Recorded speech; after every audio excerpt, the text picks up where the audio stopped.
What's up you guys, welcome to a SHARKTOONS animated movie review, as today we're going to take a look at the continuation of one of the best cartoons to exist in the 80s, and that's the G.I. Joe animated movie released in 1987. If you haven't seen my review on the original G.I. Joe animated series, as well as the continuation G.I. Joe DIC series, be sure to check it out on the channel or pinned comments below. The movie begins with possibly the greatest opening sequence for an animated film I've ever seen, especially when it comes to G.I. Joe, as not only do we get the iconic Real American Hero theme song that'll have you scream out the battle cry of Yo Joe or Cobra in excitement, but through a luminous moonlight, we have the Cobra aircraft carrier with Cobra troopers parachuting near or onto the Statue of Liberty, causing havoc and chaos into the streets with vibrant colors and lights. But have no fear, cause G.I. Joe is here, and this is one of those intros where I highly recommend watching a few times, because there's so much that goes on consisting of all your favorite G.I. Joes or Cobras in a fight for freedom, that it's easy to miss what's happening in the background. Now on to the movie.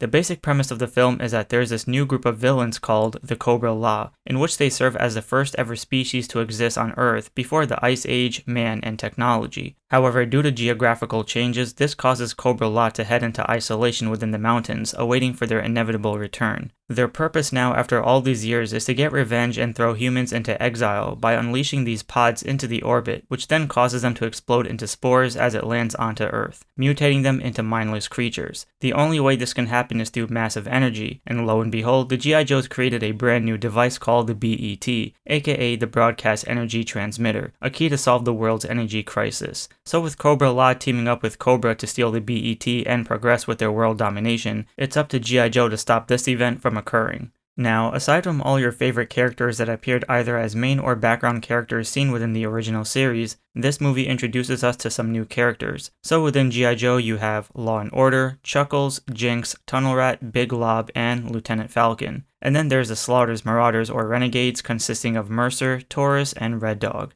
As for Cobra or Cobra La, we have Golobulous, Nemesis Enforcer, PYTHONA, and the Royal Guards. Throughout the movie, the war between G.I. Joe and Cobra gradually escalates as the stakes to protect the BET is at hand. For example, the battle in the Arctic not only showcases tons of explosions with red and blue lasers beaming left and right, but the fact that this is the first confrontation of the film only makes you anticipate what else is to come. Cause following these events, you have the surprise attack on Cobra near the Cobra La base, where a few Joes who were summoned to form a unit get their asses handed to them as we see how powerful Cobra La really is. For example, Snake Eyes gets bitch slapped, Quick Kick gets slammed into a wall face first, and Snowjob gets tossed out of the snowcat from Nemesis Enforcer. Then there's the 3 invasion scenes, where one of them is where the Dreadnoks try to rescue Serpentor and we get the brutal beatdown from Nemesis Enforcer again, as he single-handedly wrecks Gung Ho, Alpine, and Bazooka in a 3-on-1 fight. The other is when Cobra attacks the G.I. Joe base in order to get the BET, and then we have one of my favorites where Sergeant Slaughter, the Renegades, and Falcon infiltrate the Cobra Terror Drone, and I absolutely love this scene.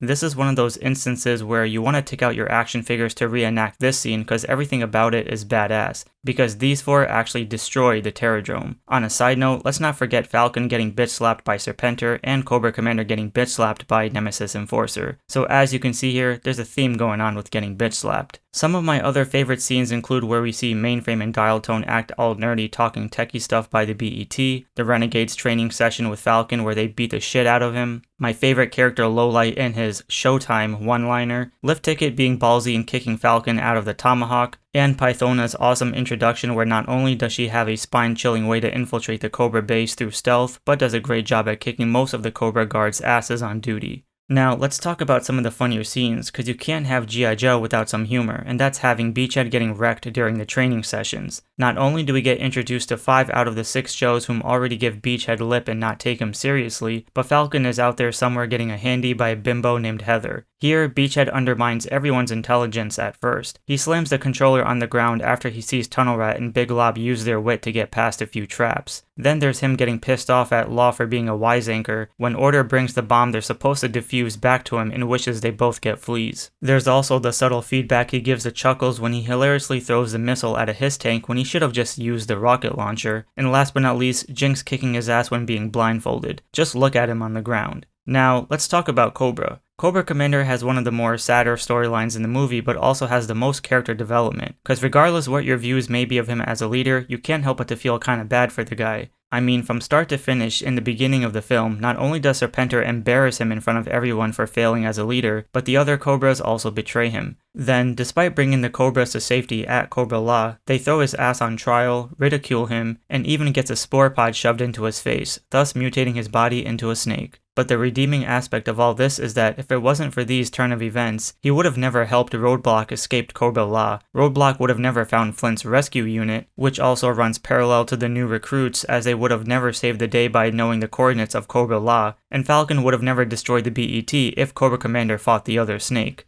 I mean, we do get a brief backstory to how Cobra Commander was chosen to lead Cobra, where a failed experiment demorphed his face. Although it explores the character origins, some prefer this wasn't needed. Now, let's talk about some of the reasons why some may dislike or even hate this movie, forever ruining their love for the franchise in an unforgiving manner. And that is Cobra La. Cobra La is filled with a bunch of large insects, plants, crustaceans, and bizarre-looking mutant vines that even hold a few Joes captive during their escape riot. Granted that Cobra La isn't everyone's preferred set of villains, but if you watch the original cartoon, they fought roughly similar or strange creatures and villains in a few episodes. Therefore, it doesn't make too much sense to hate it, but I understand. The other being Duke was supposed to die after he got impaled by Serpentor's staff, inspired by a well-known Optimus Prime death scene from the Transformers movie a year prior in '86. But due to backlash and traumatized kids, I believe they added the voiceover of Scarlet saying he went into a coma to assure kids he's alright for now. So this makes so much more sense now because as a kid, I didn't get why everyone, especially Hawk, is crying in tears for a coma. And sadly, we never see Duke after this, which is a bummer. We also learned that Golobulous was the one that planted a bug into Dr. Mindbender, which helped him create Serpentor, causing not just Mindbender to be in disbelief, but die-hard fans of the franchise to be in denial.